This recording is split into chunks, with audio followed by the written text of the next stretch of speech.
Welcome. I'm going to outline a study we conducted and published a couple of years ago in Frontiers Environmental Science that evaluated the stock of soil phosphorus as a legacy for agronomic and environmental performance after stopping pea fertilizer applications. Now, we did this utilizing a georeference database of around 500,000 samples of soil loss and pea concentrations across New Zealand. We calculated the likely loss to water as the environmental aspect here as water extractable P, utilizing an empirical relationship that related water extractable P to a quotient of soil loss and P and anion storage capacity. Anion storage capacity representing P retention or soil P sorption capacity. We developed a model to predict water extractable P and also P by soil and land use combinations.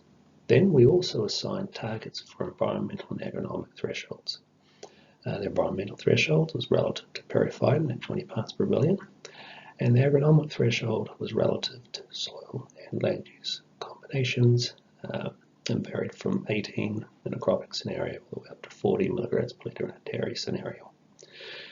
We then used empirical relationships and georeference locations to model the time for areas across New Zealand with enriched LSP to decline to their respective threshold, agronomic and environmental, if fertilizer was stopped. Now, looking at the data, the percentage of samples that exceeded the target agronomic LSP concentration tells two stories.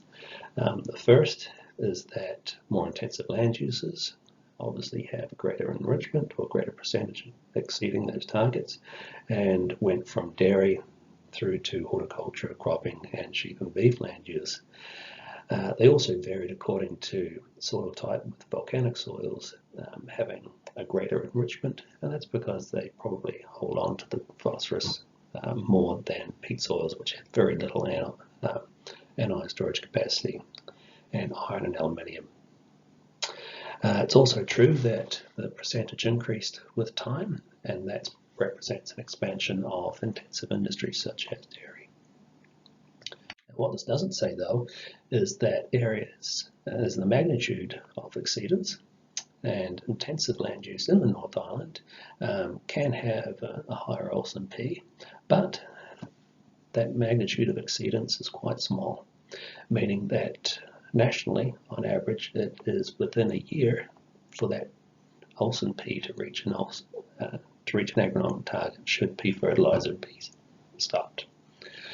However, because high anion storage capacities hold on to the phosphorus, it can take an awful long time for LSP to decrease to an equivalent water extractable P target or environmental target. In fact, around 20 to 55 years. Now, what this means in terms of implication is that while doing that, taking 20 to 55 years, you would have to significantly reduce LSP, and that would also significantly reduce agronomic performance.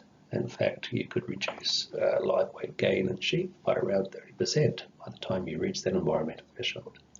Now, you could put effort into reducing P losses by utilizing different forms, and also applying amendments that reduce P solubility, but losses are actually diluted by groundwater, and the soil as a legacy for loss only accounts for 10 to 80% of the P loss profile.